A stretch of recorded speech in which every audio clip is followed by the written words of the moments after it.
आज आपण पाहणार आहोत ज्वारीच्या पिठाचे इन्स्टंट डोसे।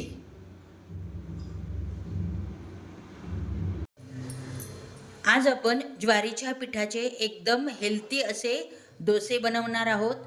हे डोसे तुम्ही सकाळी नाश्त्यासाठी किंवा मुलांना डब्यासाठी सुद्धा करून देऊ शकता। अगदीच हेल्दी रेसिपी आहे आणि एखाद्या वेळेस जर तुम्हाला संध्याकाळच्या वेळेला जर पोळी भाकरी खायचा कंटाळा आला असेल तर तुम्ही अशा ज्वारीच्या पिठाचे डोसे करून खाऊ शकता।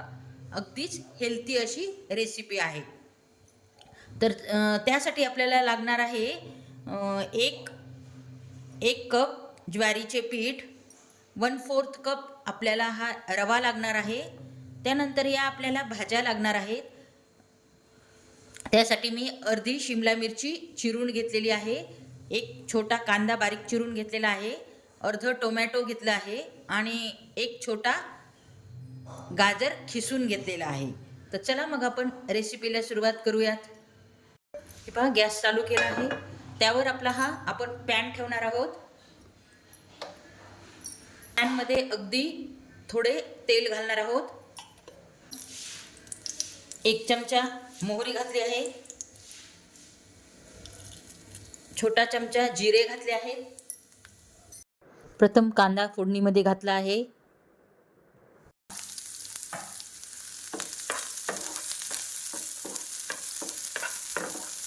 जास्त मऊ आपल्याला या भाज्या करायच्या नाही आहेत, अगदी थोड्याशा मऊ करून घ्यायच्या आहेत, जास्त शिजवायच्या नाही आहेत। त्यानंतर आपण घालणार आहोत शिमला मिरची, गाजर आणि टोमॅटो।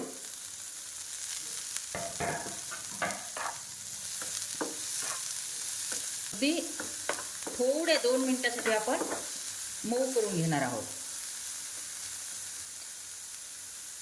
अगदी किंचितसे आपल्याला मीठ टाकायचे आहे। आपण जे पिठाचे बॅटर बनवणार आहोत त्यात मी वेगळे मीठ घालणार आहे, त्यामुळे या भाज्यामध्ये अगदी थोडे मीठ घालणार आहे। आपण या भाज्या कच्च्या पण घालू शकतो, पण जर अशा फोडणी करून जर घातल्या तर आपल्या डोस्यांची टेस्ट एकदम अप्रतिम अशी येते। ते आपण झाकण ठेवणार आहोत। हे पहा, आपल्या भाज्या या रेडी झाल्या आहेत। त्या भाज्या बाजूला ठेवून घेऊयात आणि आपले डोश्याचे बॅटर तयार करून घेऊयात। तोपर्यंत हे फोडणी दिलेली भाजी थंड होणार आहे। त्यानंतर मी हे आपले डोश्याचे बॅटर तयार करून घेत आहे। हे पहा, आपला चाळून ज्वारीचे पीठ आपण बाउलमध्ये घेतले आहे। त्यानंतर घेणार आहोत आपला 1/4 रवा, नुसार मीठ टाकल्यानंतर आपल्याला हे कोरडे इन्ग्रेडियंट्स असे मिक्स करून घ्यायचे आहेत। आपण घालणार आहोत पाणी। प्रथम मी 1 कप पाणी घातले आहे। तर लागेल तसं आपल्याला पाणी घालायचे आहे, एकदाच आपण पाणी घालणार नाही आहोत। त्यानंतर डबल मी पाणी घेतले आहे, त्यानंतर थोडे मी पाणी घातले आहे त्यातले। पिठामध्ये गाठी न होता चांगल्या प्रकारे आपल्याला विस्करच्या साहाय्याने मिक्स करायचे आहे आणि आपल्याला हे बॅटर एकदम पातळ कन्सिस्टन्सीचं हवं आहे। आपल्याला हे चमच्याच्या साहाय्याने चेक करायचे आहे। बघा, एकदम मस्त कन्सिस्टन्सी झाली आहे।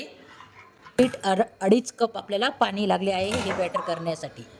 त्यानंतर आपल्या या भाज्या पण थंड झाल्या आहेत, तर या भाज्या आपण आता या बॅटरमध्ये घालणार आहोत आणि छानपैकी अगदी मिक्स करून घ्यायचे आहे। हे पहा, बॅटर किती आपले कलरफुल असे दिसत आहे। किती डोसे करून घेऊयात। हे पहा, आपला पॅन चांगला तापला आहे, तर त्यावर आपण तेल घालून घेणार आहोत, तेल लावणार आहोत। पहिले 1 ते 2 डोश्याला आपल्याला भरपूर तेल वापरायचे आहे आणि त्यानंतरचे डोसे आपल्याला कमी तेल वापरले तरी छान होणार आहेत। हे पहा, तेल सगळीकडे पसरून घेतले आहे. तेल चांगल्या प्रकारे तापले आहे आणि आपला पॅन पण छान प्रकारे तापला आहे. तर हे आपले बॅटर प्रत्येक वेळेला आपल्याला, प्रत्येक डोसा करायच्या वेळेला आपल्याला असे हलवून घ्यायचे आहे, नाहीतर खाली आपल्याला हे बॅटर बसते. हे पहा, हे पहा, अशा प्रकारे आपल्याला साईडनी घालायचे आहे आणि त्यानंतर मध्ये आपल्याला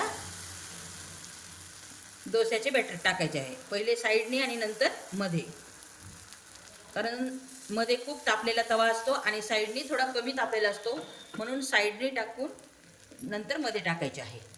आणि त्यानंतर आपल्याला अगदी 2 मिनिटासाठी हे झाकण ठेवायचे आहे, म्हणजे वरची साईड डोस्याची चांगली ओली होते, थोडी वाफवली जाते. वाफेने त्या डोस्याला थोडा ओलावा येतो, त्यामुळे अगदी 2 मिनिटं आपल्याला हे झाकून ठेवायचे आहे. हे पहा, अगदी 2 मिनिटं आपण झाकण ठेवले आहे. तर ते आपण आता झाकण काढून घेतले आहे. तर आपल्याला साईडनी पण थोडे तेल सोडून घ्यायचे आहे. हे पहा, साईडनी आपला डोसा सुटत आहे, हे पाहू शकतात. आणि त्यानंतर आपण पलटून घेणार आहोत. हे पहा, किती सुंदर कलर आला आहे. अगदीच हेल्दी आणि इन्स्टंट रेसिपी आहे. नक्की तुम्ही ट्राय करून पहा. मुलांना आणि मोठ्यांनाही सर्वांनाच आवडणारी अशी रेसिपी आहे. आपल्याला दोन्ही बाजूनी भाजून घ्यायचे आहे. हे पहा, तर आपले हे डोसा रेडी झाला आहे. तो मी काढून घेणार आहे.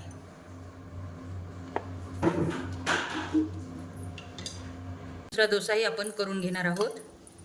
सांगितल्याप्रमाणे प्रथम आपण हे अशा प्रकारे खालून हलवून घेणार आहोत, त्यामुळे सर्व भाज्या या मिक्स होतील.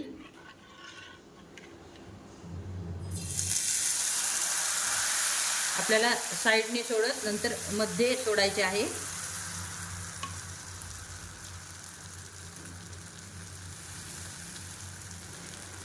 आणि अगदी 2 मिनिटासाठी आपल्याला झाकून ठेवायचे आहे. जर तुम्हाला हा डोसा थोडा नरम हवा असेल तर तुम्ही बॅटर हे थोडंसं घट्टसर ठेवा, आणि जर तुम्हाला हा डोसा कुरकुरीत हवा असेल तर तुम्ही हे बॅटर थोडं पातळ करू शकता. पहा, आपला डोसा चांगला वरून पण शिजला गेला आहे. तर आपण या डोस्याला पलटून घेणार आहोत. तसा कलर आला आहे. त्यानंतर दुसऱ्या साईडने पण आपण त्याचप्रमाणे भाजून घेणार आहोत. हे पहा, दुसऱ्या साईडने पण आपला डोसा रेडी झाला आहे, भाजला गेला आहे. तर हा पण आपण सर्व करून घेणार आहोत. हे पहा, अशा प्रकारे पाहू शकता डोसे किती मस्त कुरकुरीत असे भाजले गेले आहेत. तर हे डोसे तुम्ही दही किंवा टोमॅटो सॉससोबत सर्व करू शकता. रेसिपी अगदीच हेल्दी आणि मस्त आहे. तर रेसिपी आवडली असेल तर लाईक आणि सबस्क्राईब करायला विसरू नका. पुन्हा भेटू एका नवीन रेसिपीमध्ये. तोपर्यंत नमस्कार.